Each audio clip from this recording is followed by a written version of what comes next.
aqui com mais um episódio da F, em parceria e patrocínio da Escobar Engenharia. Hoje ao meu lado o engenheiro Celso Escobar. Boa tarde, Celso. Boa tarde. E a nossa convidada, a engenheira Edna Poçan. Boa tarde, Edna. Boa tarde, Thaís. Boa tarde, Celso. Obrigada aí pelo convite. Uma honra. Satisfação é nossa recebê-la aqui. Já era uma coisa que estava nos planos há muito tempo. E aí veio atropelando, entrando candidato a presidente do CREF na frente. Mas finalmente chegou a hora da gente conhecer melhor aqui no podcast. Então vamos do começo. Eu tenho a mania de chamar a Edna de prof, então, quem não sabe, a Edna é minha professora no mestrado, minha orientadora. Então, prof, vamos do início. Conta a sua história pra gente. A minha história é uma história bonita, uma história longa, uma história que talvez comum e incomum, dependendo de quem olha, né? Então, eu vim de uma cidade muito pequena, lá de 2 vizinhos, cresci lá.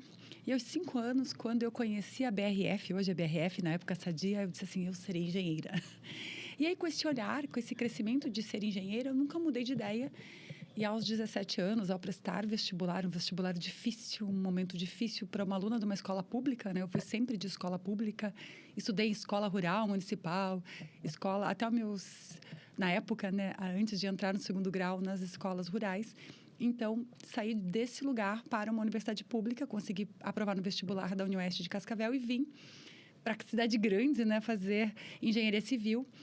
E aí, à época, né, eu fui uma das primeiras pessoas da minha família que conseguiu esse feito de entrar na universidade, de fazer um curso superior.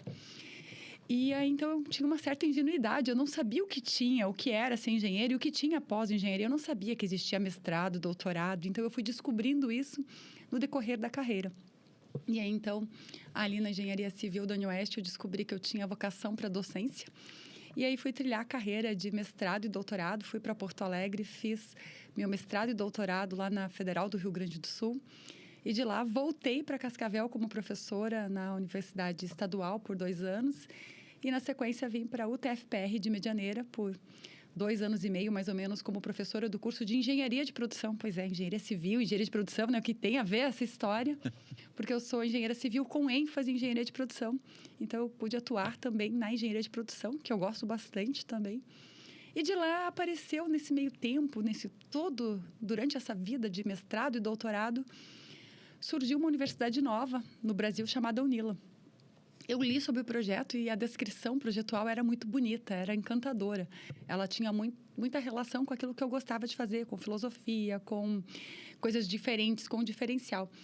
E então eu olhei assim, eu quero trabalhar, eu quero estar nesta universidade. E isso aconteceu. O primeiro concurso que aconteceu para docente da UNILA, eu fiz o concurso para professor, fui aprovada e aí consegui redistribuir da federal que eu estava, que é a UTFPR de Medianeira, da Engenharia de Produção, para a Engenharia Civil. E fui então para a UNILA de Foz do Iguaçu, onde estou até hoje, trabalhando lá, fazendo muitas coisas, com muitos alunos, inclusive a Thaís, né? Então, resumidamente, essa é a minha história profissional. E aí, meio a isso, tem N outras histórias que permeiam, né? Quem somos nós sem as nossas histórias? Então, a minha história é essa, uma história de uma menina do sítio, da zona rural, que conseguiu mudar um pouco a história da família, toda da área da agricultura familiar, para uma área de engenharia, para uma área de docência, aí desbravando sempre os primeiros passos na formação superior, no mestrado, no doutorado, enfim. Eu acho que isso seria hoje seria a minha história. Sempre nunca foi muito fácil, sempre muito difícil todo esse processo. Mas eu acho que isso faz quem eu sou hoje, me fortaleceu bastante nesse processo. Você tem mais familiares na área? Hoje, tenho alguns primos, já são bem mais novos que eu, que também fizeram engenharia. Tem um que é agora filho do meu primo, que recém foi aprovado no vestibular de engenharia. Então, depois, sim, na engenharia, sim. Mas eu tenho uma outra prima que também fez doutorado na área de medicina veterinária, um pouco mais jovem que eu. E ela hoje é doutora em medicina veterinária. Mas aí fomos trilhando os caminhos aí, a gente fica feliz de alguém abrindo o caminho e outros seguirem aí a profissão. Mas na engenharia eu tenho só 2 ou 3 primos que são aí da área de engenharia. E o marido? E o marido, claro, daí o marido. Daí tem o meu esposo, que também é engenheiro, que eu conheci na faculdade, né? Então aí entram as histórias que permeiam as nossas histórias profissionais, as histórias de vida, de amor, de tudo, né? De amizade. Professora, você chegou a atuar em obra, assim? Em obra, assim, Thaís, não, diretamente não. Eu atuo indiretamente em parceria com meu esposo. Então, eu acredito que o bom professor é aquele que sabe dos dois lados, que ele sabe bastante de teoria e também de prática. Então, assim, hoje atuar, eu sozinha, muito tempo não atuei, mas eu sempre estou trabalhando em processos com meu esposo, em processos de consultoria, de obra, de discussão, e isso me enriquece muito. Então, eu tenho toda essa vivência de obra, eu falo de maneira indireta, mas às vezes direta, com base na engenharia que meu esposo é engenheiro de obra, executor de obra, de grandes obras, pequenas, enfim, de todas as esferas. Então, trabalhei muito com ele e fiz 2 grandes estágios na minha vida. Um deles foi na usina de Salto Caxias e outro na usina de Itaipu, quando a usina de Itaipu Binacional ela estava finalizando as suas obras, né, fazendo as unidades geradoras 9A e 18A. Então, eu tive a oportunidade de acompanhar essas grandes obras de execução ainda como estudante de engenharia. Mas, na minha carreira, depois de formada, eu fui mais para o lado acadêmico e menos do lado profissional. Que eu ia perguntar para ti qual a maior dificuldade que você presencia nessa tua carreira, assim? Boa pergunta, né? Então, sabe, a gente às vezes fala assim, né? A gente quer ser professor, pesquisador, enfim, mas aqui no Brasil a gente tem pouca carreira de pesquisador. A maioria você é professor e pesquisador nas horas que sobra, né? Então, a gente acaba gerando alguns conflitos, porque hoje a carreira de docência ela é bastante engessada no país, porque você tem ali uma dedicação exclusiva associada à tua carreira que te limita bastante para a atuação profissional em paralelo à tua atuação docente, por legislação. Fica desconectada do Totalmente. mercado. E assim, eu tenho uma opinião que outros amigos também compartilham, por exemplo, o José Marques, que trabalhou muitos anos com a COPEL e Universidade Federal do Paraná, é que nós temos um corpo docente extremamente acadêmico e pouco profissional, e que a gente deveria ter um corpo docente acadêmico que tivesse uma formação híbrida, vamos dizer assim, que tivesse os 2 aspectos, tanto profissional quanto acadêmico, e um misto, né? Porque eu acho que a gente consegue formar melhor o nosso estudante, o nosso futuro engenheiro. E para nós, eu vejo que quando eu tenho essa vivência mais aproximada da prática, do dia a dia da obra, do dia a dia dos problemas fabris, que seja porque eu atuei na engenharia de produção, o teu ensino fica melhor. Eu acho que ele fica menos ingênuo. A gente tem muito professor ensinando muita coisa bastante ingênua em sala de aula. Se eu falo por mim, que já fui assim, eu já fiz isso algumas vezes, e pelos colegas também que a gente acompanha. A gente fica lá pesando graminhas, né, de cimento numa produção. Quando a gente vai numa fábrica, tudo muda, é tudo muito diferente, né? Então, a questão de relacionamento de escala, laboratório versus indústria, isso é bastante importante. A gente tem que ter essa noção para a gente conseguir fazer uma pesquisa mais aplicada, por exemplo, na universidade. E até a questão do aluno que egressa de uma universidade muito acadêmica, né, um pouco desconectada, ele cai no mercado e sente uma barreira muito grande. Ele chega lá e fala, puxa, não sei de um orçamento, não sei de uma legislação. Até tem coisas, algumas disciplinas que enfocam um pouco. Mas ali ele vai sentir bastante falta dessas coisas. Inclusive, eu te faço um elogio, que a Prof. Edna, ela não foca só em uma coisa, né? Ela tenta abrir. No meu caso, por exemplo, a questão de legislação, mas eu vejo ela em outras matérias. Ela, engenharia civil, não é só engenharia civil, tem outras. Ganhou elogio. Não, mas é verdade. Ela não terminou o mestrado. Eu acho, Thaís, assim, que nós, docentes, o professor que ama o que faz, ele tem que ir além do que está em sala de aula, além do que está posto ali no livro. A gente precisa ter visão holística. Eu sempre falo, você tem que olhar o todo. Você tem que saber do pontual muito, tem que saber as coisas por densidade, tem que saber na profundidade. Mas você também tem que saber onde isso se encaixa num contexto maior. Não é só uma pecinha do quebra-cabeça, existe um quebra-cabeça ali em volta, né? Tu tem que ter esse olhar geral. E quando a gente consegue chegar a isso, conciliando prática, teoria, uma visão mais sistêmica, eu acho que a gente fica melhor como profissional, como pessoa, né? E como indivíduo. Então, também. O resultado que você alcança na carreira é melhor, entende? Eu sinto que o pessoal que é da Unila, os alunos, né? Estou como estagiários, já tive alguns formandos lá, eles vêm com uma base boa acadêmica. Então, para mim, que trabalho com projetos, excelente. Mas eu tenho pena se ele for para a obra. Olha, não sei. Então, assim, eu acredito, Célcio, que Na formação acadêmica hoje, a gente tem que focar bastante em soft skills. Claro que tem que ter hard skills ali estabelecidas, algumas hard skills são importantes. Aí, para quem está nos ouvindo que não entende, aí a gente brinca que hard skills é aquela parte matemática, cálculo, a parte mais específica. E soft skills é aquilo que basicamente a gente aprende na vida, né? A gente aprende que tem que acordar cedo, que tem que se virar, né? Como diz o livro aqui que a gente estava lendo, faça o que tem que ser feito, né? Não apenas o que lhe pedem. Isso é uma soft skills que você descobre como? Na vida. Né? Nas dificuldades que a vida lhe dá, no que a família te ensinou, ou que o próprio curso de graduação que você fez te dá ali de porrada, né? Então, eu acredito que o engenheiro de obra que não sabe isso, que está nessa capa desse livro, ele não sobrevive. Então, assim, vai depender muito do indivíduo, Celso. Se ele desenvolveu essas habilidades ao longo da carreira, e claro que a universidade pode ajudar a fornecer isso, ele pode se dar bem em obra, porque a gente tem vários alunos em obra. Em obras que estão bem. E estão muito bem, porque eu acho que desenvolveram muito bem essas soft skills, porque a gente... eu tenho dó dos alunos, eles recebem tanta porrada. O engenheiro de obra, claro, ele tem que ter toda a parte de engenharia, com certeza, senão ele não tem que estar lá. Mas ele tem que lidar muito bem com pessoas, né? Porque ele está acima de muita gente. O que acontece com o pessoal de obra? Você vê um contratante pedindo, ele vai dizer assim, eu preciso de 5 anos de experiência. Porque é muito amplo, né? Vai lidar com legislação, com financeiro, com cronograma, com pessoas, que é o mais difícil. Né? Então, isso tudo, esse aluno que saiu da universidade, ele vai aos poucos. Né? Sim, porque assim, eu fui entender isso muito depois, né? A gente vai entendendo alguns processos de formação tempos mais tardes. Então, hoje eu tenho a sensação, e eu falo para os meus alunos, eu tenho a percepção e falo aos meus alunos o seguinte: você é sempre formando. Você não colou grau lá no tal dia, você se formou. Você continua formando para o resto da sua vida. Então, a universidade, esses 5 anos, 6 ou 7, que o aluno fica por ali, ele aprende como começar a ser engenheiro. Ele será engenheiro a vida toda dele, e quanto mais tempo de dedicação, de bom trabalho ele tem, melhor engenheiro ele ficará. Não concordam comigo? Sim. Então, assim, um engenheiro júnior, recém-formado, gente, ele é um engenheiro que está aprendendo, ele é um aprendiz. E ele vai ficar melhor quanto mais oportunidades, experiências distintas ele tiver e ele se permitir aprender e evoluir na carreira. Então, realmente, a gente sai formado da universidade, independente da universidade que a gente forma, a gente sai um aprendiz. E a partir dos anos, do tempo, nós vamos ficando melhores. Entendeu? Então, esse é o processo.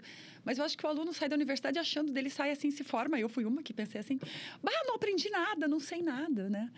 Mas sim, realmente, você aprendeu o mínimo. Você vai virar engenheiro na sua atuação profissional, sabe? Eu tenho esse entendimento aí da formação do engenheiro, do médico, de qualquer outra profissão. É esse mesmo processo. Você sai com o mínimo necessário.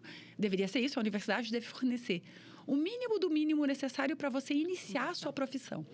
E a partir disso, por isso que você tem que estar o tempo todo estudando, se desenvolvendo, participando de cursos, de eventos, sociedades de classe, né? E aí convidamos o pessoal a participar da associação, da nossa associação, né? Da F e de outras tantas que existem por aí que representam você. Precisamos conversar, né? Trocar ideias com o nosso colega profissional de outras áreas, porque muitas coisas hoje se resolvem na área interdisciplinar, né?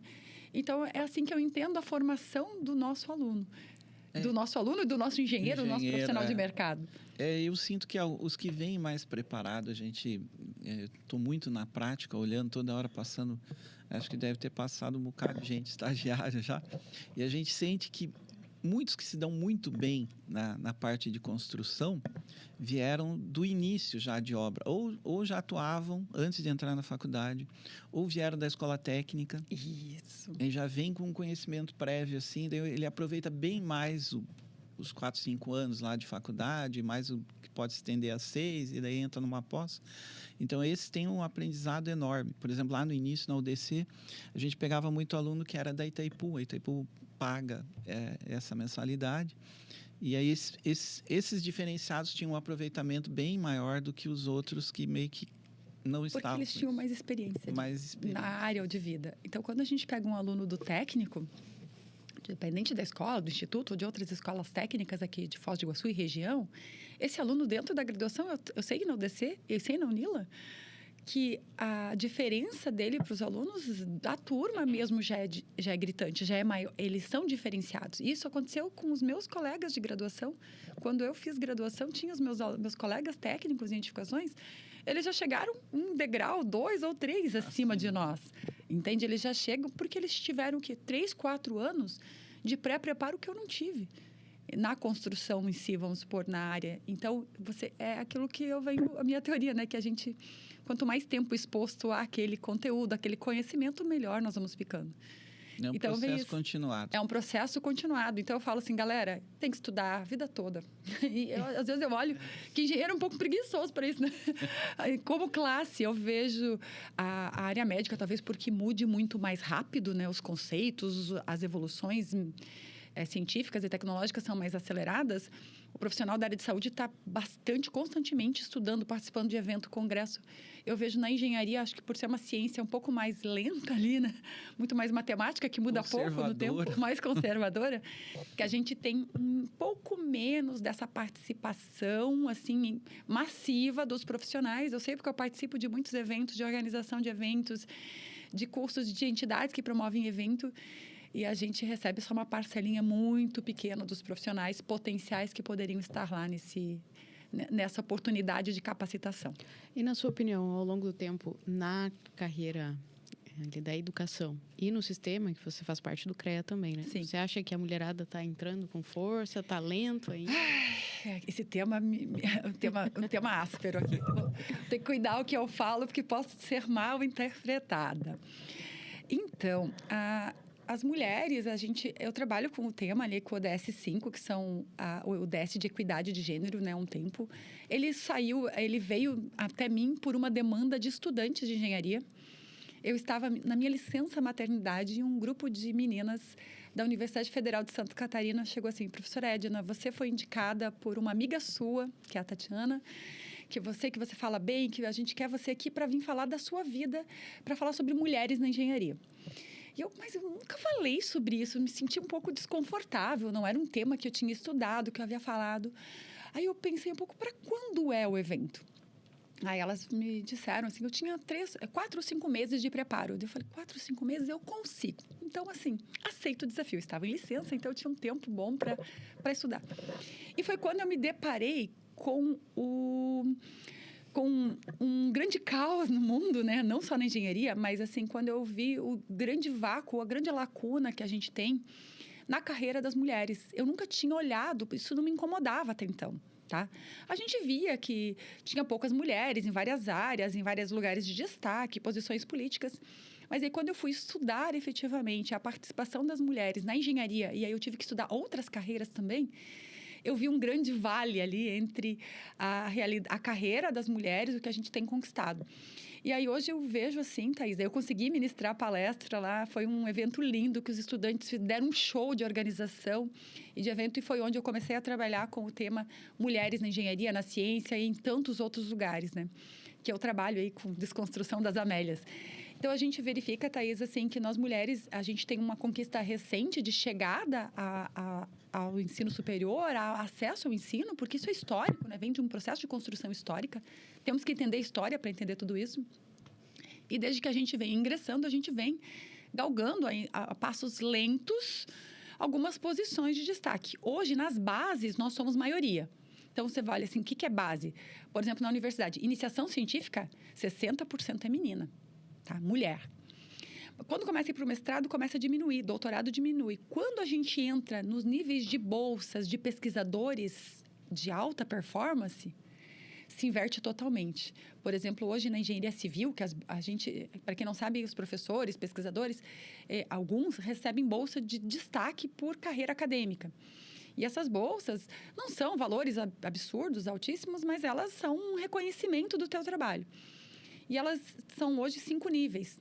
Eu tenho o nível mais baixo ainda, a carreira começando, né? Mas fico feliz de ser uma das pessoas que tem essa bolsa. Mas o nível mais alto, que seria o 1A do CNPq, do Conselho de Pesquisa, a gente tem em torno de 35 bolsas. Posso estar enganada com o número, mas assim, o que importa é que de todas as bolsas que tem, que é um número muito grande, tem apenas uma mulher, que é bolsista, que é a minha orientadora. Então, assim, que é a Denise Dalmolin. Então, a gente começa a olhar ali que quando a gente chega em níveis de grande importância, de grande relevância, nós, mulheres, não conseguimos chegar. E aí os estudos do grupo Parents in Science, que é um grupo de Porto Alegre ali, que nasceu estudando isso, verificando esses hiatos na carreira feminina, eles têm medido, né, com base em dados, informações, que nós levamos 10 anos a mais para conseguir chegar nesses níveis que um homem com mesma idade, carreira similar, ou profissão, formação similar. Porque aí vem toda a questão que traz dados internacionais. Porque geralmente nós mulheres estamos muito mais focadas ao cuidado, tanto na maternidade quanto aos idosos, à casa, enfim. E os dados medidos aí são muito claros que às vezes a maioria das mulheres, em média, dedicam de 22% a 23% a mais de horas para o cuidado com a casa, filho, família, enfim, do que um homem. Então, isso afeta a nossa produtividade. Não é para todo mundo, mas para a maioria dos casos. Tem os casos atípicos, enfim. Mas, então, isso acaba afetando a nossa carreira e produtividade. Então, a gente vê, assim, que temos ainda bastante trabalho que, assim, eu falo, a gente não quer ser mais que o homem. Não, acho que as mulheres... Não, nós somos seres cientes, sencientes e iguais. E quando a gente tem a participação mais efetiva, mais mista, mais dinâmica, mais diversa, homens, mulheres, raças, nacionalidades, orientações sexuais, a gente consegue chegar mais longe, com mais diversidade, com mais criatividade. Então, acho que as mulheres precisam ainda aprender a galgar esses espaços e, especialmente, aceitar espaços de mais destaque, de mais poder, entendeu? E, para isso, a gente precisa fazer... Tem até uma desconstrução cultural histórica para fazer. Então, são trabalhos muito grandes, tanto é que os dados de equidade globais, né, falam que isso só vai acontecer em 1123, 1120 alguma coisa. Então, a gente tem ainda 100 e poucos anos para conseguir chegar num nível de equidade de gênero entre homem e mulher, equidade salarial e tudo mais. Isso é um caminho, né? É um caminho de construir gerações, de fazer desconstruções. E muitas vezes no mundo, né, a gente vai e volta, né? Então, é muito incerto. Isso são previsões. Mas eu acho que sim, que as mulheres vieram se destacando, as mulheres ocuparam grandes espaços na engenharia, mas ainda nós estamos com dificuldades em lugares de mais destaque. Não é só na engenharia, na política. Quantas mulheres na política a gente vê? Vereadoras, deputadas, senadoras, enfim... nos próprios ministérios, no nosso STF, em todos, a gente começa a olhar onde tem os órgãos de destaque, os lugares de destaque. A gente vê que somos menos, né? Então, a questão é, por que é que a gente não alcança esses lugares, né? Então, é essa questão que a gente fica aqui. A gente estava juntas, né? Eu vou falar, a gente estava num evento do CREA e a gente se questionou, né? Porque teve uma mesa de honras. Poucas, tinham 12 homens. Zero mulheres na mesa de honra. Zero mulheres na mesa. E a gente foi cantar o hino, a prof olhou, eu falei, nossa, é verdade. E aí eu fiquei com aquilo na cabeça. E quando a gente saiu do evento, acabou, teve um coquetel, eu olhei assim, até comentei com o Geraldo, falei, gente, cadê as mulheres? Pouquíssimas, assim. E dentro do sistema, nós somos praticamente 30%, né, de mulheres lá. Formamos bastante, mas poucas entram no sistema porque muitas se perdem no cuidado, a família, a casa, mas enfim... Então, a gente vê ainda que tem um hiato ali que nós precisamos mudar isso, né? Então, a gente, olha, me choca, viu uma mesa na posse do presidente do CREA Paraná, onde só tinham homens, né? E aí, a gente olha assim, não que a gente tivesse que entrar lá por cota. Não quero cota para entrar, não é essa a questão. Eu acho que culturalmente culturalmente. Não estamos no ponto certo. Estamos ganhando um pouquinho de representação feminina, mas...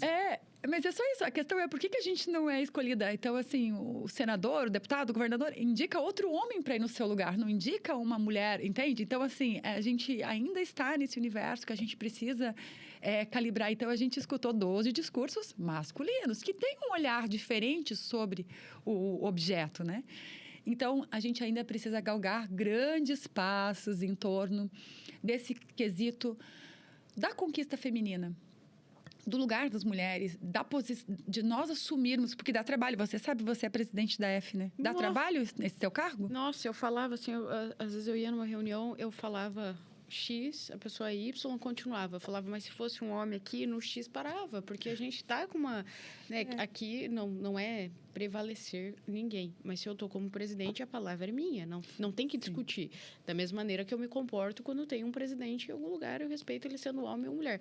Mas é muito cultural essa questão. E eu vejo que na engenharia é bem forte. E talvez pela sobrecarga de trabalhos, afazeres no lar, na casa, com os filhos, muitas mulheres não conseguem assumir a responsabilidade de uma presidência, que é puxado, né, Thaís? É puxado, demanda muito. Eu sempre converso com... São esses pontos que ainda precisam ser resolvidos na sociedade e a gente trabalhar junto. Eu sempre falo com o meu esposo, né, que é também engenheiro, o Carlos, a gente fala, ele não me ajuda, ele faz a parte dele. Nós temos uma filha, a Valentina, que tem 6 anos, minha princesa.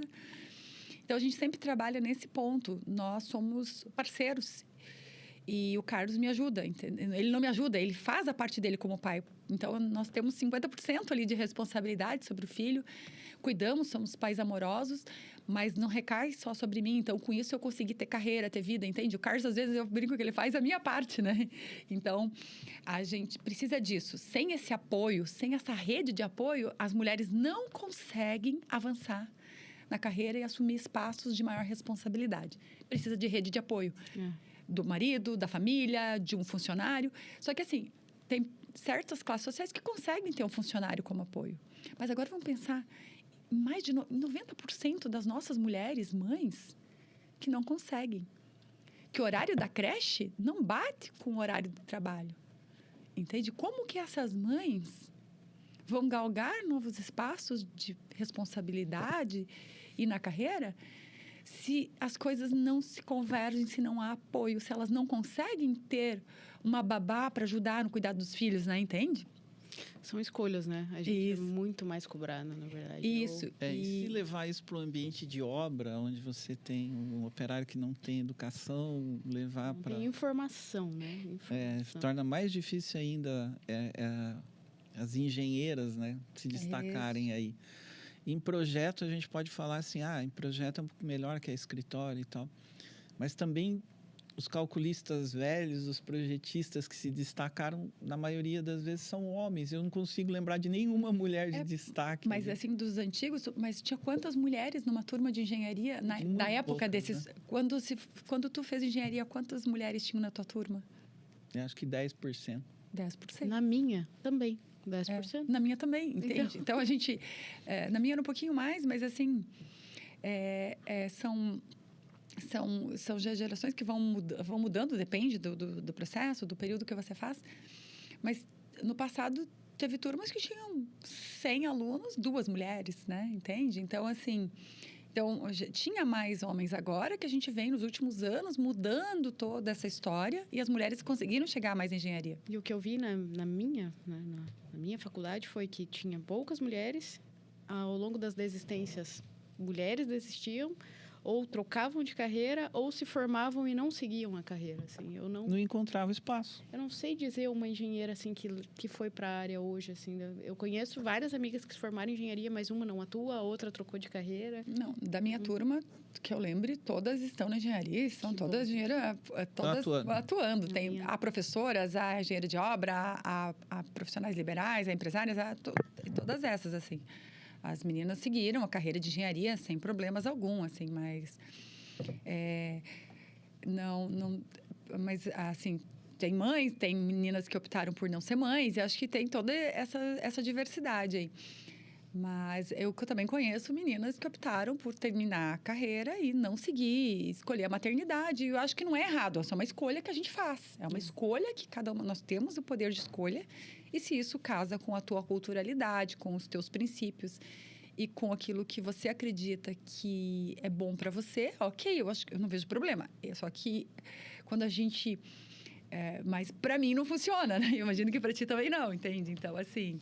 é muito pouco. Pode ser que eu mude de ideia, mas eu não escolhi a maternidade. Eu escolhi a carreira, ou faca na bota, né? Eu quero... E é isso. Só que aí é essa questão. Por que é a gente que tem que escolher, né? É a mulher que tem que escolher. porque essa é uma questão assim, porque quem vai carregar 9 meses é você. E quem vai carregar depois do nascimento, que é mais difícil, até nascer é fácil. Depois que nasce que é o problema, eu brinco, né? Sim. Porque você vai sozinha, tá na sua barriga, você sobe, desce, beleza. Aí depois disso, é você, mais o bebê e um monte de tralha. E mais o que você já estava acostumada a fazer. Né? Isso. E, então, assim, eu também demorei muito, Thaís, para decidir ser mãe. E foi a minha mãe quem me convenceu, uma conversa. Mãe tem um poder, né? A minha mãe, a dona Helena, é uma fantástica. Ela chegou e falou para mim assim, filha, você já está com 36 anos. Você tem certeza que você não quer ser mãe? O relógio biológico, nós mulheres, e é mais isso, nós mulheres temos um tempo de validade ali para ser mãe. E ela chegou, seu relógio biológico está passando. Vai chegar um ponto que você não vai mais ter esse poder de escolha. Então, eu queria que tu pensasse. Ela me disse o seguinte, eu tive 4 filhos biológicos, vivos, né? Teve um que, infelizmente, faleceu na gestação. E um de coração, que é o Gustavo, meu mano mais novo. E eu faria tudo de novo. Foi a melhor coisa que eu fiz na vida. Não há melhor coisa que abraçar, beijar um filho. O Celso pode falar, né? Com a filha do lado. E que ela faria tudo de novo, com todas as dificuldades que ela teve, com tudo. E ela disse que ela faria de novo. E falou aquilo com tanto amor e com tanto brilho no olhar, que 2 meses depois eu estava grávida. Então, o poder de uma mãe, né? O convencimento. Mas até então, eu não tinha olhado com esse olhar aí. E eu concordo com a minha mãe, é a coisa mais gostosa do mundo, o abraço, o amor de um filho, assim, é uma coisa, assim, o que a gente tem pelo filho, né? É algo indescritível, assim, é algo que passa o teu coração. Eu faria coisas absurdas, né, para minha filha, a gente brinca, né? Mas, assim, é isso mesmo, e não me arrependo. E eu consegui, aí eu consegui ter apoio, tanto do meu esposo, da família, da Marilda, que é a nossa ajudante, que é uma mulher fantástica, que está com a gente. A Cida passou um tempo com a gente também no começo. Então, esse apoio foi fundamental para que a minha carreira andasse. E daí, ao contrário de todas as mulheres cientistas que têm filho e carreira, eu consegui a minha carreira crescer com a maternidade. Mas quando eu decidi ser mãe, a minha carreira começou a crescer. E eu fui mãe e consegui conciliar as duas coisas. Mas eu também, Thaís, estava aberta para isso. Eu não disse não para muitas coisas. Eu fiz banca de mestrado na licença maternidade, que eu não sou obrigada a fazer isso. Mas eu escolhi, fiz a minha escolha. A Valentina tinha quase 3 meses. Amamentei durante a banca, pedi licença, falei, olha, eu preciso amamentar agora, né? E eu acho que a gente tem... Eu acho que esse dilema não deve acontecer. Eu acho que a mulher tem que ir até... Segue a vida, né? Falta uma semana, tá lá trabalhando. Mas vai ver os antigos. Mas, Celso, a gente é obrigada a se afastar de tudo. Quem é CLT ou funcionário público, como é o meu caso, eu sou obrigada a me desligar de tudo. Mas como eu era muito magrinha, minha barriga não apareceu, e a minha filha nasceu em fevereiro, ninguém na universidade sabia que eu ia ter filho, e eu não sabia que eu tinha que me desligar de nada, e eu optei por continuar. Tá? Então, muita gente nem sabia que eu tinha tido filho, porque eu continuei a minha vida normal, e eu acho que é isso. Mas, assim, é uma escolha que eu fiz, tá? Mas a gente, talvez, muitos podem julgar, meu Deus, workaholic. É uma escolha que me faz feliz. A gente tem que sempre olhar assim, o que te traz felicidade? Eu acho que a grande questão nossa é a felicidade. Então, o que eu gosto de trabalhar, trabalho me traz felicidade, então trabalho. Para mim, trabalhar no domingo, no sábado, que às vezes eu faço, eu leio, eu gosto, me dá prazer. Então, se me traz felicidade, eu acho que tudo bem. Pode fazer. Então, a mesma coisa, o que me traz felicidade, o que te traz felicidade, se te deixa feliz, se deixa num estado de plenitude, faça, né? Independente dos julgamentos, eu penso assim, então, assim, eu gosto do que eu faço, gosto de orientar meus alunos, continuei orientando, peguei aluno novo, tudo na licença maternidade. Eu consegui ficar alguns meses, que eu emendei uma licença capacitação, né, que eu tinha direito na universidade. Mas eu trabalhei todo esse tempo. Foi um dos meus anos mais produtivos, eu brinco. Mas mesmo assim, eu dedicava metade do meu dia para ficar com a minha filha, a outra metade eu fazia isso. Então, assim, mas foi minha escolha, minha opção. Não, eu gostei da minha escolha, entende? E não é por isso que eu deixo de amar a minha filha, que eu deixo de dar carinho para ela, muito pelo contrário, né? Então, eu acho que são essas escolhas que nós podemos fazer e que... a partir de um princípio que eu sempre falo, da felicidade. Você está te dando desprazer, se você está triste, não faça, né? E ali na Unila, prof, qual que é a sua maior dificuldade? Que pergunta. Já mudou de... Saiu da caminhada. Faço uma parte Quer fazer uma parte aí? Faço uma parte aqui, ó. É que eu quero É um extrair exemplo tudo. para você. Olha, ele quer o neto, ele quer o netinho.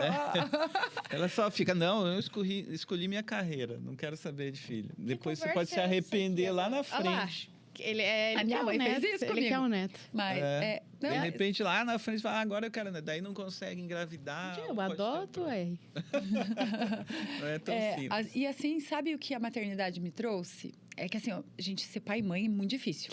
Eu achei dificílimo. Eu acho também. Ser pais, né? Eu e meu esposo achamos muito difícil. Porque no processo de criar, educar, formar um novo ser humano, você vê quanto você é ruim. Quanto você precisa evoluir e melhorar para educar outro, para colocar outra criança no mundo, outro ser humano no mundo, para você formar Te alguém. faço outra parte daí. Você tem quando você vence, agora nesse outro eu vou fazer diferente, não vou errar. 3 filhos, um diferente do outro, e você erra com Dos os 3. De maneiras diferentes, mas erra. Olha essa admissão aqui, pega. Estou me confessando aqui A confissão aqui individual. Mas eu acho que isso é falar de nós como seres humanos, que também faz parte da nossa profissão, né? Faz parte do nosso eu. E aí, né, você vê como é difícil, né? Você vê, você projeta e você vai lá e você olha assim, mas como é que eu vou falar não para isso para o meu filho se eu também faço isso? Como é que eu vou ensinar organização se eu sou uma pessoa desorganizada, né? Então, eu vou impor para ele algo que eu não faço. Como eu vou ensinar uma comida saudável se eu não como? Que eu vou obrigá-lo a comer salada se eu não como? Então, tu começa a fazer isso falando de coisas fáceis para não falar das coisas bem espinhosas, que tem coisas mais espinhosas que isso. Mas aí a gente entende e transcende as coisas um pouco mais terríveis. Então, é tudo isso. Então, esse processo de ser pai e mãe, de você educar uma criança, de colocar um novo cidadão no mundo, que é teu filho, te traz me trouxe, ao menos para mim, uma autorreflexão, uma introspecção, um pensar muito diferente, sabe? E você até se preocupa mais com questões do mundo, de sustentabilidade, aquecimento global, porque você tem um filho que vai ter filhos que... Como que vai ser o futuro Isso deles. Então, isso me assusta muito. Acho que eu estou pensando demais. Não, imagina. Mas aí, falando da sua fala, da dificuldade... Podemos aí? Podemos então, mudar. A Thaís é meio radical. De repente, ela muda. puxa lá do fundo do baú. Tu quer saber o que foi mais difícil na Unila? Eu quero que você entenda assim, eu tô adorando, você tá me dando uma aula aqui, mas eu quero extrair o máximo que eu posso de informação, entende? Agora vamos falar, qual a sua maior dificuldade na Unila que você percebe, assim? É os alunos, é o sistema? Os coleguinhas. As pessoas? Gente, eu estive já em várias instituições de ensino, públicas e privadas. Então, eu também fui professora numa universidade privada, lá em Dois Vizinhos, a Unicep, né? Contei muito carinho, muito apreço no começo da minha carreira. Na UniOeste também, estadual, o TFPR e o Unila, como funcionária, não como estudante, como professor, Sinceramente, Thaís, em todos os lugares o problema é o mesmo, as pessoas. E claro que tem as questões de processos, né? Então, cada universidade tem os seus processos estabelecidos, que uns são melhores, outros piores, mais avançados, mais rígidos, mais abertos, mais fechados. Mas, no fundo, assim, a grande dificuldade de todo mundo que trabalha, quem está me ouvindo vai saber disso. Nossa maior dificuldade são as pessoas, o dia a dia com o ser humano, porque nós acordamos tristes, acordamos azedos, acordamos de mau humor, acordamos felizes, acordamos com inveja, acordamos com N sentimentos ruins, né? Somos pessoas que erram. E nós vamos para o nosso trabalho assim, e aí, às vezes não dá match, né? E aí, então, assim, eu acho que em todos os trabalhos, é sempre o que vai esbarrar as pessoas. E aí, você precisa se autodesenvolver, né? Você tem que se conhecer muito bem para saber lidar com isso sem sofrer, sem se degradar. Eu já passei no começo, eu era sangue quente, ainda melhorei muito, tá? Fiz um trabalho enorme de autoconhecimento para melhorar isso. E aí você se estressa muito. E aí eu falo, estressar da ruga não vale a pena. Então, assim, você saber lidar com isso e requer muitos soft skills de saber lidar com o outro, de entender o outro, de aceitar a crítica e tudo mais, e saber lidar com isso. Então, no trabalho, em todos os lugares que eu passei, inclusive na Unila, a maior dificuldade é lidar com com literalmente as pessoas. Os alunos não me dão trabalho, são maravilhosos, assim, eu não posso reclamar. Tem um que outro que sai ali da curva, mas na grande maioria esmagadora, os alunos são fantásticos, são gentis, são educados, são pessoas que estão ali para aprender. Sempre tem o ponto fora da curva, mas, assim, no geral é isso. E nos colegas de trabalho, a maioria também são todos bacanas, entende? É um que outro, mas... no dia a dia do trabalho, como você precisa trabalhar, desenvolver, acaba gerando mais atrito, porque o aluno, de certa forma, ele está numa situação de... como que eu posso colocar aqui para não parecer... Não é, ele é passageiro ali, ele está num lugar de aprendizagem que ele não tem afeta, ele não está diretamente na tua linha de trabalho.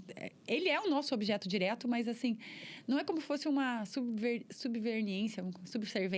Ele vai passar, né? Mas é isso. E não só isso, mas ele está ali para aprender numa relação, assim, que ele depende do professor, de certa forma, entende? Então... Não que exista essa hierarquia, eu não considero, você sabe, eu sou professora, eu não considero a hierarquia professor-aluno, mas em sala de aula o professor está para ensinar e o aluno para aprender, e ambos para trocar informações, e um aprende com o outro. E o aluno também ensina o professor, mas teoricamente o professor ensina mais o aluno. Então, são essas dificuldades, mas eu vejo que independente do lugar que tu vá, isso vai acontecer. Quanto tempo você está na Unila, professor? Estou desde 2012, então... Um tempo. Um tempo. Você acha que... Atualmente, os alunos estão ingressando, saindo é outra conversa, porque eu sei que eu sou prova disso, a gente entra de um jeito e sai de outro muito melhor. Você acha que atualmente os alunos estão ingressando ali na Unila mais fracos que antes ou não? É diferente, Thaís. Eu não diria mais fracos. Então, assim, o mundo mudou totalmente. E a gente viu essas mudanças, né? Você menos, porque você é mais jovenzinha, o Celso um pouquinho mais, acho que é uma década antes de mim. Então, a gente viu as mudanças. A gente saiu do telefone fixo, né? Por um tijolão, que era só um telefone celular, para um smartphone. Em menos de 20 anos, né? Isso tudo aconteceu. Foi muito rápido, não foi? A gente tinha 15, 20 aparelhos que hoje estão tudo dentro do nosso celular, né? A gente carregava GPS, câmera digital, filmadora, um bilhão de coisas, microfone, tudo junto. E hoje está tudo aqui, agenda, que não precisa mais nada, tá? No celular.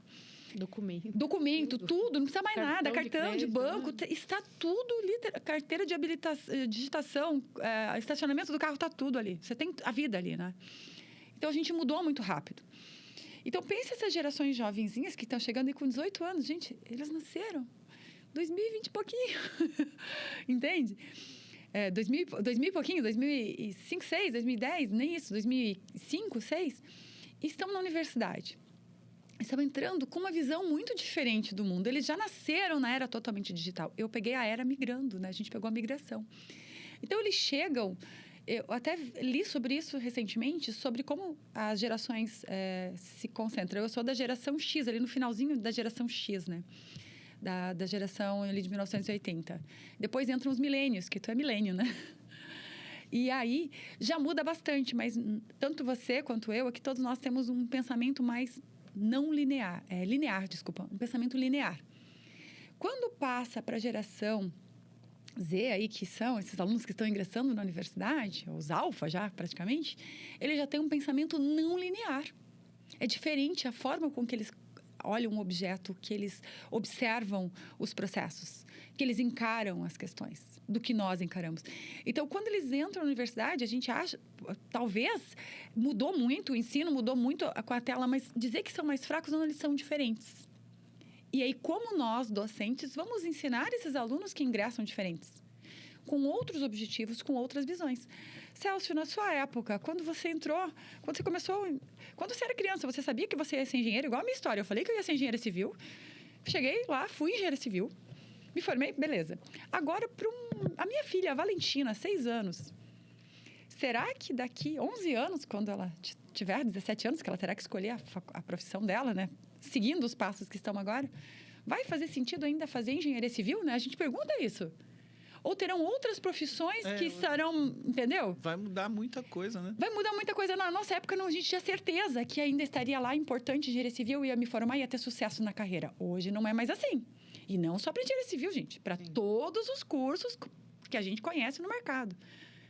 Você imagina no meu caso. Eu venho daquela geração que para os pais era medicina, direito e engenharia. E a engenharia basicamente era engenharia civil. Né? Então, eu só não peguei régua de cálculo, o resto eu peguei. Sim. Mas assim, você não tinha muitas opções, né? E dessa forma ainda, o que aconteceu comigo? Eu andei meio perdido, entrei muito novo na faculdade, eu fui para engenharia civil, depois mudei para elétrica, depois voltei para civil. E só fui engrenado no final. Então, imagina alguém que está nessa geração de agora, com tanta tecnologia, né? E incerteza. Incerteza. O cara pode pensar, quem está ganhando $30 mil é um engenheiro de prompt que vai trabalhar com inteligência artificial. Daqui 5 anos, pode ser que não tenha mais, a própria inteligência artificial vai substituir isso. Então, imagina o grau de incerteza dessa geração. Né? Eu gosto muito do autor chamado Harari, que ele escreveu Sapiens, não sei se vocês leram, um livro que eu gosto muito, devia estar por aí, ó, dica. Colocar Sapiens, no armário. Pode ler Sapiens, e o Harari, ele fala o seguinte, que a grande questão dessa nova geração, dos novos humanos dos Sapiens, dessa geração dos Sapiens, é que nós teremos, com a era atual de tecnologia e informação, que nós teremos que desaprender. Mais do que aprender, desaprender. Desconstruir muitas coisas. E ele coloca um número ali dos estudos dele, ele é um historiador, que a cada 10 anos essa nova geração, ou quem quiser ter sucesso na carreira, vai ter que reaprender alguma coisa nova, vai ter que aprender uma coisa diferente, mudar de carreira, mudar de profissão, que é aquilo que tu falou. Então, assim, esse número mágico de 10 anos não é muito fora, tá? Esse número que ele cita. E eu acredito que seja isso, que a gente está numa revolução de incerteza e de muitas mudanças que, a cada pouco tempo, nós vamos ter que nos reinventar e fazer mudanças. E é muito difícil desaprender, né? É muito difícil mudar. E, para você mudar, você tem que desaprender, né? Largar os teus construtos, se desconstruir para construir coisas novas, né? Então, imagine o choque de ensino-aprendizagem que tem de um corpo docente de professores velhos nas universidades, especialmente nas públicas, porque a gente não consegue fazer demissão, contratação de pessoas mais jovens, como acontece na universidade privada, que os caras vão aposentá-la como professor, com os construtos, com os pensamentos da época dele, para uma geração. Imagine o choque geracional que pode dar isso. Se a gente não aprender e estudar para entender essa nova geração. A gente pode dizer, na minha época era assim, mas o mundo está muito diverso. Para esse aluno que está ingressando agora, o horizonte dele é esse. Eu tenho lá na frente, eu não consigo enxergar 15 anos lá na frente. Eu enxergo 3, 4. Ele não enxerga mais igual a gente enxergava 15 anos na nossa frente. E você não tinha opção. E hoje você olha lá, eu sei de alguns países, por exemplo, na Austrália, está surpreendendo a quantidade de jovens que não quer fazer universidade. Mas para quê? Assim, agora eu falo, eu sou professora da universidade pública, da universidade, defendo, sou estudiosa, adoro fazer isso. Mas eu olho assim, às vezes eu olho assim, tá. Será que os cursos que nós temos aqui vão atender essa demanda? Ou nós também teremos que mudar? Assim, a gente tem que fazer a nossa tarefa crítica, né? Fazer um meia-culpa ali. Será que essa grade que está ensinando calcular ponte com tabela alemã lá de 30 anos faz sentido? Na minha época, eu desenhava no papel e já estagiava com o pai com CAD. Eu falava, por que eu estou fazendo isso? Porque, assim, ok, você tem que... Era o que o meu professor na época dizia. Você tem que entender a base para ir para o computador. Eu falei, mas eu nunca vou com o papel na obra. Eu não vou desenhar assim, já é... Hoje em dia, eu não sei se ainda tem o desenho no papel. Tem, um pouquinho ainda. Por exemplo, tem linhas, né? Tem escolas, por exemplo, vamos falar de arquitetura. Tem escolas que só deixam pegar o computador no 5º, 6º período em diante. E tem escolas que começam com 3D no primeiro período. A primeira escola, ela dá uma base melhor, a pessoa vai conseguir aprovar, vai entender de legislação, de história, de um monte de coisa. Só que vai demorar 5 a 10 anos para entender as ferramentas. Né? E outros já começam com as ferramentas, porém não conseguem aprovar na prefeitura, não consegue... falta aquela base que faz falta. E aí, desse ponto de uso de software, eu tenho medo do piloto de software também, porque a pessoa... algumas coisas, assim, o desenho é uma coisa diferente, mas, assim, por exemplo, alguns processos de cálculo... A pessoa vai lá, opera, ela não sabe o que está atrás daquilo. E isso me preocupa muito, porque daí ela só opera, ela não se transforma num engenheiro efetivamente ou no profissional da área, entende? Ela sabe operar o sistema, mas o que está ali, a variável que influencia no que ela não sabe. E aí isso me assusta. Né? Sabe o que está acontecendo nisso? Esse é campo para mim que sou velho. Mas tem acontecido já. Está na legislação, está na norma lá, o double check, que é a segunda opinião. Então, eu tenho Ele feito... é um double check. Por que não? Precisa alguém para olhar, sai Óbvio. muito resultado, muito rápido, mas aquela geração que está muito afiada na informática, nos programas, nos softwares, não tem noção. Muito facilmente ela manda alguma coisa errada para a obra. Daí, antes de mandar, alguém tem que olhar. Às vezes, olha, 3, 4 resultados, tá errado. Aonde? Não sei, mas tá errado esse resultado aqui. Daí volta, checa, arruma, né? E está acontecendo isso. A gente, por exemplo, eu tenho trabalhado com uma delas multinacional aí do setor agrícola, tem 5 silos esperando lá, eu não arrumo tempo para fazer o double check, porque É uma fazem responsabilidade, muito rápido, né, Celso? E o que eu vejo é que o profissional sênior vai ter cada vez mais isso. E os novos, menos. Ou seja, daqui a pouco vai ter menos projetistas, né, porque a velocidade é muito grande, a inteligência artificial vai fazer quase tudo. Mas se não tiver alguém para checar, pelo menos nesse início, vai sair bastante coisa errada. Isso é uma vantagem que eu tenho, ele, né? Tudo é isso aqui mesmo, eu ligo. Esse teu tempinho, tô com uma dúvida. E aí eu sempre falo que a gente não trabalha sozinho, né? E daí que vem a rede de cooperação, a rede de colaboração, para que você, às vezes... Gente, você precisa se certificar. Eu não acho errado perguntar, olha, podemos trocar uma ideia? Olha que... acho que isso é importante. Precisa. Entendeu? Precisa. Eu tinha esse problema também. Eu chegava a fazer uns projetos assim, entregar umas coisas difíceis lá para Curitiba ou para outros. Quem estava fazendo double check não era eu, era outra pessoa. Daí ele olhava o projeto e voltava assim: quantos engenheiros tem no escritório? Tem 4, 5. Não, você não tem massa crítica para fazer isso. E agora é diferente. Aí vinha aquela opinião dele. Mas por outro lado, o que funciona é ter 1 ou 2 novo, muito bom de informática e alguém mais velho para estar orientando. Eu não sei se continua essa receita ainda, né? Mas a gente tem que olhar atento isso mais para projetos, e talvez até para obra. Você trabalha com engenheiro júnior, engenheiro lá que fica lá na obra direto e o engenheiro que tem que estar supervisionando. Mas a gente está passando por um período que tem que se adaptar. É uma coisa que está mudando com uma velocidade muito grande. Isso. E nós que estamos no ensino, tu também ensina, a gente tem uma responsabilidade de entender esse processo e entender assim, como que nós ensinamos para que a gente atenda ao mercado profissional, que a gente forme bons profissionais, úteis para a sociedade e felizes, né? Porque essa gurizada precisa ter felicidade na vida também, né? A gente tem que olhar isso. Então, são variáveis, assim, que quando a gente coloca na escala ali, tipo... Tem que discutir bastante e conversar bastante e participar, discutir. A gente precisa entender esses processos para poder ensinar com mais qualidade. É assim que eu entendo. Entender as gerações, entender o lugar que elas estão, a visão de futuro que elas têm, para a gente conseguir convencê-los. É por isso que a gente está sem alunos no Brasil também. Acho que todas as universidades públicas e privadas estão com carência de alunos, não estão? Os dados que eu sei, que eu trago do CREA, é que reduziu bastante o número de alunos. E está tendo desistência, e a gente sente que o aluno que entrou, ele mesmo não sabe. Ele senta lá e não sabe se ele está no lugar certo agora. Porque ele tem tantas incertezas na vida dele que ele começa a se questionar. Prof, trocando de assunto, não? De novo? Uma conversa padrão. A gente sempre faz essa pergunta aqui para você contar uma coisa engraçada ao longo da sua Ai, meu carreira. Deus do céu. Essa é padrão. Ai, algo engraçado? Deixa eu pensar se eu tenho algo engraçado aí que eu possa trazer para cá. Eu tinha pensado e eu esqueci de trazer esse item. Bom. Vai pensando em alguma coisa. Eu queria te fazer outra pergunta, né, que a gente não abordou a questão de sustentabilidade. Verdade.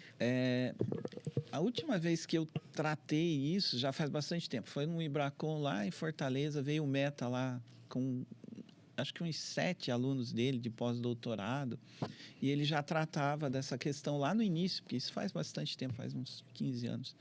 E preocupado com a emissão de gás carbônico, adotando umas taxas absurdas de quantidade de aço para diminuir o consumo de cimento. E a gente questionando onde que vai usar isso, hotel com selo verde. Aí naquela época começou a desenvolver os concretos de ultra alta resistência, aquela coisa toda que estão usando bastante agora, e diminui um pouco esse consumo de cimento, coloca muito aditivo. de lá para cá, eu imagino que isso deve ter mudado, deve ter evoluído bastante, mas eu não enxergo muito isso no dia a dia de obra, de nada. A sustentabilidade até tem reuso de água, tem umas coisas assim. Como é que está a sua visão? A minha é de que não chegou tanto ainda no mercado. Bom, então, assim, uma questão... Quando a gente vai falar de sustentabilidade, a gente tem que fazer todo um discurso prévio, ser breve aí, né? Então, todo mundo tem sentido, acho que tem visto que parece que está mais quente, né? E os dados mostram que 2023 foi o ano mais quente da história do nosso planeta recente aí que a gente vem medindo. E aí a ciência, os dados medidos apontam que essas causas dessa alta temperatura é devido ao aquecimento global, especialmente associado ao aumento de emissão de gás carbônico, que vem de origem de combustível fóssil. E por que a gente sabe disso, Celso? Porque quando a gente junta os dados de desenvolvimento humano, que começa ali na Revolução Industrial, que é onde a gente conseguiu fazer a produção em massa, que até então a gente fazia escambo, né? Troca de mercadorias, sistema artesanal. Que a gente conseguiu ter energia, né, mecanização, nós conseguimos fazer em velocidade extrações naturais de petróleo, gás, rocha, de tudo, né? E a gente começou a emitir muito CO2 de combustíveis fósseis, tanto do petróleo quanto da rocha que a gente faz concreto, que é um carbonato de cálcio, que é um estoque de carbono na forma de rocha. E, em paralelo a tudo isso, a gente conseguiu desenvolver, melhorar a saúde, melhorar alimento, estoque de alimento. Então, a gente aumentou a longevidade da população e diminuiu a mortalidade. Então, a gente tem muito mais pessoas no mundo, vivendo mais tempo, consumindo mais. Daí, nesse meio tempo, veio o marketing, né? O que o marketing faz? Faz com que a gente consuma muito, né? Não é isso? A gente tem ali todo o desenvolvimento de mercado, de capitalismo, ele é focado no consumo. Quanto mais consumir, melhor. É esse o que está colocado aí. Tudo isso é contra a sustentabilidade. Então, você imagina que avanço que a gente consegue ter nesse cenário. Então, a gente tem um cenário econômico que é focado em consumo. Quanto mais consumo, melhor para a economia. E um mercado de sustentabilidade, ou seja, de mitigação de gases, que quanto menos consumir, mas isso ninguém fala porque isso ninguém quer, quanto você menos consumir, menos você emite. Então, o menos consumir não vai acontecer. Então, o que tem se discutido é que a gente precisa mitigar, precisamos segurar um pouco do carbono, reduzir carbono dos processos que a gente faz. E, de certa forma, Celso, a gente faz um monte de processo com muito carbono incorporado. Quantas obras tu já visitou que tem um rebocão de 15 centímetros? Já aconteceu isso contigo? Sim. 20, 15, né? É normal. Quantos centímetros precisaria de reboco? 3, 4. 3, 4, 2, né? Às vezes a norma diz 2, né? Tava bom. Mas eu coloquei 20, eu coloquei 4, 5 vezes mais que o necessário. Quanto carbono eu coloquei a mais ali que eu não precisava ter colocado? Material, cimento, areia, brita, tudo, mão de obra, dinheiro. Foi dinheiro colocado a mais. Então, esse primeiro processo de descarbonização a gente pode fazer fácil. Só que isso envolve mão de obra, industrialização da construção. E nós estamos muito lento no processo de industrializar. E a gente continua fazendo rebocão, porque isso não mudou. Desde que eu me conheço por gente, que eu entro na construção civil, isso não tem mudado. Então, a gente ainda tem esses desperdícios, essas perdas incorporadas. Então, em termos macros, a gente tem discutido em várias entidades, órgãos, Ibracon, ANTAC, Ambiente Construído, dentro da Unila, os nossos trabalhos todos são focados a reduzir carbono, mas eles ainda não estão chegando fortemente na aplicação direta da indústria. O que a gente vê é que alguns setores industriais vêm trabalhando na mitigação de carbono, mas assim, vamos ser bem sinceros, não é porque querem reduzir carbono, é porque dá lucro, tá? Então, você tirar... Hoje, o nosso cimento tem 65% de clinker, que é a parte reativa do cimento, que é caro para produzir. E você colocar 40% de cinza e pó de pedra moída é muito mais barato, emite muito menos CO2, mas te dá muito mais dinheiro, entende? Mas o cimento fica pior. Em termos de desempenho mecânico, você perde performance. E aí, se você lá no final do teu concreto, você não aplicar corretamente este concreto, com aditivos, com uma otimização granular ali de empacotamento, não precisa empacotar, mas fazer um bom traço, empregando aditivo, você vai consumir mais cimento. E aí, todo aquele ganho que você teve lá no cimento, você perde lá no concreto. Então, a gente troca o carbono de lugar, efetivamente. Então, a gente tem que cuidar muito para a gente não trocar o carbono de lugar. Então, a gente está trabalhando ainda a passos lentos aqui no Brasil. Na Europa está um pouquinho melhor, porque eles têm lá os acordos, o Green New Deal, né? Os Estados Unidos também tem, a Europa também tem, que eles querem alcançar o Net Zero, que é o carbono zero. Ou seja, toda a obra que a gente fizer até 2050 terá carbono zero. Então, se você contabilizar o carbono do cimento, do aço, da madeira, do tijolo, de tudo que tiver lá, tem que ser zero. Esse é o ideal, é o net zero. Se a gente vai conseguir fazer isso ou não... Eu ia perguntar, é possível? Eu acho que vai ser bem difícil. Você olha para a China, que não vai estar fazendo isso e aumentando o consumo? Não sei se só a China, mas assim, é que isso mexe em todo um capital, precisa de muito dinheiro para fazer tudo isso. E aí entra ali uma área que eu trabalho muito, que é a captura de carbono. Para capturar carbono precisa de grana, porque os processos de captura hoje não são tão eficazes, são caros. Tem que fazer muitos investimentos. E aí, o que fazer com o carbono que você captura, gente? Capturar carbono é pegar o CO2 que a gente emite lá nos processos fabris e armazenar ele. Hoje é armazenado e injetado no subsolo, tá? Para extração de petróleo, gases e etc. Mas tem um custo enorme para fazer isso e não tem rocha suficiente para injetar carbono no subsolo. E a gente não sabe as consequências disso, né? Dessas injeções, tá? Podem ter consequências geológicas futuras aí que não se discute muito, se esconde isso, né? Não é que se esconde, não se sabe, né? Ainda é um terreno incerto, é tudo muito novo. Então, existem muitas lacunas ainda nessa área, tá? Para a gente trabalhar. Mas, assim, eu acredito que se tiver acordos setoriais, vontade pública, governamental, precificação de carbono, já temos ali a aprovação da PL, né? Que vai entrar no mercado crédito de carbono, que vai precificar o carbono, ou seja, a indústria que produzir cada tonelada de carbono vai ter um custo, né? Mas se isso virar só money, só dinheiro, não vai funcionar. Isso tem que ser propósito, que aí entram as ESGs, né? Que é Environmental Social Governance, que é uma governança baseada em propósito. E aí é um propósito. Mas quando esse propósito não existe, que é o propósito efetivamente ganhar dinheiro, mas cuidando do meio ambiente e das pessoas, enquanto isso não existir, a gente só vai ficar trocando carbono de lugar. Então, hoje, o que eu vejo ainda está bem distante desse propósito. A maioria das indústrias, dos processos, estão distantes disso aqui na nossa realidade brasileira. Porque a gente tem muita coisa ainda para resolver de necessidade básica, de moradia, de comida, do que de cuidar de carbono. Na Europa, está um pouco mais avançado, porque eles já têm tudo muito resolvido, né? Então, é diferente. Mas para nós, países em desenvolvimento, nós temos muitas coisas para resolver ainda de base. Quando a gente fala ali das coisas elementares de subsistência humana. Então, acaba ficando um pouco de lado. Mas, assim, para a gente segurar o aquecimento global, vamos precisar fazer esforços coletivos com muito propósito vinculado a isso. Dá para começar reduzindo perdas, otimizando processos, melhorando o processo, já reduz bastante carbono. Agora, para chegar no zero, tem que ir além. Vamos ter que partir para uso de madeira combinado com aço e concreto, tá? Aí, pouca gente fala de durabilidade, vida útil, de estender vida útil ou não, que também entra nesse escopo, entende? De restaurar o ambiente construído, né? E tudo isso permeia essa discussão de sustentabilidade, que é uma discussão muito longa e que envolve, né, muita força política e requer bastante investimento, muito investimento. Então, a gente ainda está em passos lentos. Temos bastante informação já. Já temos plataformas que nos ajudam, que é o SIDAC, né, que é o Sistema de Informação de Desempenho Ambiental da Construção, um projeto UNILA, USP, Ministério de Minas e Energias Brasileira, com recurso da União Europeia, que está funcionando no Brasil, que é o primeiro lugar para a gente começar a saber quanto de CO2 a madeira emite, o cimento emite, o concreto, a areia, os nossos materiais. E agora é capacitar os engenheiros, arquitetos e construtores para usar essas informações, quantificar isso para saber assim, ó, essa parede aqui esse metro quadrado de parede aqui emite 50 quilos de CO2. Se eu mudar o material, eu vou emitir 20, né? Então, se eu fizer com esse sistema construtivo, com esse material, vai ser melhor em termos de emissão de CO2. Então, é esse ponto que falta, que a gente tem trabalhado bastante em capacitar o indivíduo, os alunos, os profissionais. E você sente vontade política de atingir esses objetivos ou é uma coisa que vem de fora? Eu não vou falar para os políticos.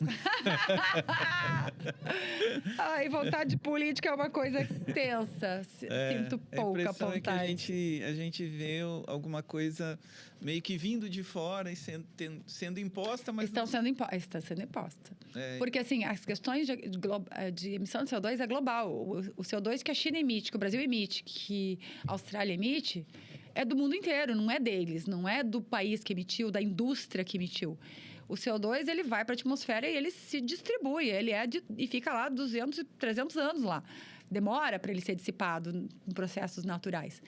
Então, o CO2 é um problema global. Então, o esforço tem que ser coletivo. Por isso que tem o Acordo de Paris, que é esse esforço coletivo de tentar buscar as metas. Mas a gente não atingiu, nenhum país conseguiu atingir as metas. Tanto é que o aquecimento de 1,5 graus que a gente previa que deveria acontecer até 2030 vai acontecer muito antes. Talvez esse ano já a gente alcance 1,5 grau. E com essas consequências que está tendo no clima aí que a gente está vendo. E aí só tende a piorar. Então, assim, talvez a humanidade vai precisar sentir na pele fortemente, porque ainda não foi suficiente tudo que está acontecendo. Vai ter que ser mais drástico para a gente fazer assim, não, vamos ter que mudar. E eu sou bem filósofa aí. Os meus filósofos aí, eu gosto muito da filosofia, mas talvez a gente vai ter que mudar o sistema econômico global, entendeu? Que eu já estou viajando, mas talvez vamos ter que ter um novo capitalismo. O caminho é por aí. Talvez vai ter que ter um novo capitalismo para salvar a humanidade, né? Eu acho que já está tendo muita coisa. Eu acho que já estamos sentindo na pele, né? Mas ainda não é o suficiente para comover. Para mudar, né? Para mudar, você tem que doer muito. E são pouquíssimas as pessoas que falam disso, que se importam. Vai ter que chegar a menos 30 em Foz do Iguaçu. Não adianta chegar lá. Ou mais 55, né? Aqui já é um terror. Não, são temas, assim, que mexem muito, com muitos fatores, muitas questões, assim. Então, e mexe, sim, com... E o problema é que tudo vira cifrão no meio do processo, né? Tudo dinheiro. E a gente não pode ser hipócrita de dizer que dinheiro não é importante. Todo mundo vive... Hoje a gente foi acostumado a viver por dinheiro, né? A gente faz tudo, quase tudo por dinheiro. E, infelizmente, né? A gente brinca. Então, muitas ações também focadas em sustentabilidade, elas primeiro permeiam, dá lucro, eu faço. Não dá lucro, não faço, e ponto. E é isso. Então, tem uma evolução enorme aí nesse ponto para seguir. Uma coisa engraçada, eu vou falar de quando eu era criança. Lembrou? Tem várias, mas tem uma que... quando eu era criança, não sei, depois eu falo de profissão também. Naquela época não tinha conselho tutelar, né? Então meus pais moravam nos sítios e às vezes eles precisavam ir à cidade fazer compras, resolver banco e deixavam eu e meus 2 irmãos de idade, eu de 1980, o outro 81, o outro 82 em casa sozinhos. E numa tarde dessas que a gente ficou sozinho, uma porca com um monte de filhotinhos fugiu do chiqueirinho lá, do habitat dela, e foi pro terreiro lá pro pátio. E a gente viu aqueles porquinhos maravilhosos, lindos, e resolvemos pegar um, né? E quando a gente pegou, essa mãe ficou assustadoramente furiosa. E saiu, desesperada atrás da gente. A gente pegou o porquinho, ao invés de largar, saiu correndo com ele na mão, como criança. Olha o perigo, gente. Como o mundo mudou, né? E aí, a gente subiu uma escadaria que tinha no fundo da casa. A casa tinha porão, e o segundo andar onde a gente morava. Era uma escadaria externa. A gente subiu. E a mãe subiu atrás, a porcona subiu atrás da gente e foi para a lavanderia. E a gente com aquele bicho dentro de casa, com o filhote, né, dentro de casa, e o animal lá furioso. Mas vocês não têm noção do que é um porco furioso. E os 3, eu, a mais velha, né, com aquele porco na mão, falei, o que a gente faz? Fomos pela outra porta, foi meu irmão, colocou lá no pátio, apertou o bichinho para ele grunhir ali para a mãe ver. A hora que a mãe porca viu o filhote, ela desceu a escada.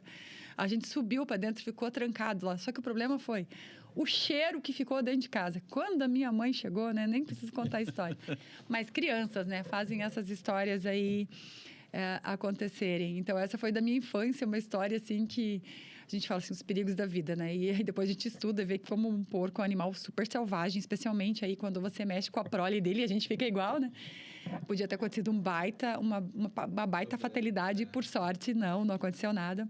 Mas foi um dia de muito medo. Nunca esqueço desse dia, dessa imagem aí na minha mente. Boas lembranças. Boas lembranças, boas lembranças. E na carreira? Ixi, na carreira, não sei se é uma história engraçada. Deixa eu ver se eu lembro alguma bem bacana e engraçada que possa ter acontecido. Bom... Com os alunos difícil. Não rolou nada? Nenhuma coisa. Gente, me deu um branco agora de história engraçada com aluno. Meu Deus, tem várias histórias, mas não sei se elas chegam a ser engraçadas. Tem muitas histórias, mas de serem engraçadas, assim, a ponto de... tem uma, mas é que aí ela era para palavrão, daí eu acho que não cabe aqui. Não, fica à vontade. Eu não posso contar essa. Quando eu era professora da engenharia de produção, eu tive um ataque de riso em sala. Eu fazia uma atividade que eu pedia para os alunos planejarem, né? Eu dava aula de engenharia, de planejamento e controle da produção, então a primeira tarefa deles, eles tinham que planejar uma feijoada para 20 pessoas. E tinham que fazer essa apresentação em sala de aula. Então, eles tinham que planejar os utensílios, os insumos, tudo como que eles fariam essa feijoada. Aí vai o aluno lá apresentar, vermelho, morto de vergonha. E ele chega assim, muito sério. E aí ele fez aí é o poder da vírgula, né? Ele vem e fala assim, então, eu preciso de 2 quilos de feijão e 1 colher de pau grande, né? E quando ele falou isso, a sala inteira, porque ele botou a vírgula no lugar errado. Gente, e eu fui a primeira que comecei a rir, Deus, professora, mente suja. Mas, enfim, até retomar a aula foi hilário. Mas, assim, foi um dia que a gente riu muito em sala. E aí a gente brinca, gente, o poder de uma vírgula, né? É engraçado.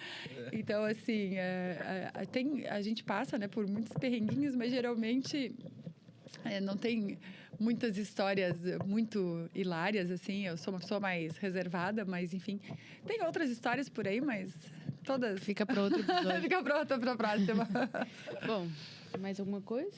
Eu acho que não. Acho que chegou, deu tempo. Que Só bom. agradecer a sua presença, foi muito bom o episódio, eu gostei muito, particularmente. É satisfação tê-la aqui. A gente espera você num retorno breve. Voltarei. Você é bastante ativa até também na F, né, que é a parceria da Escobar com a F.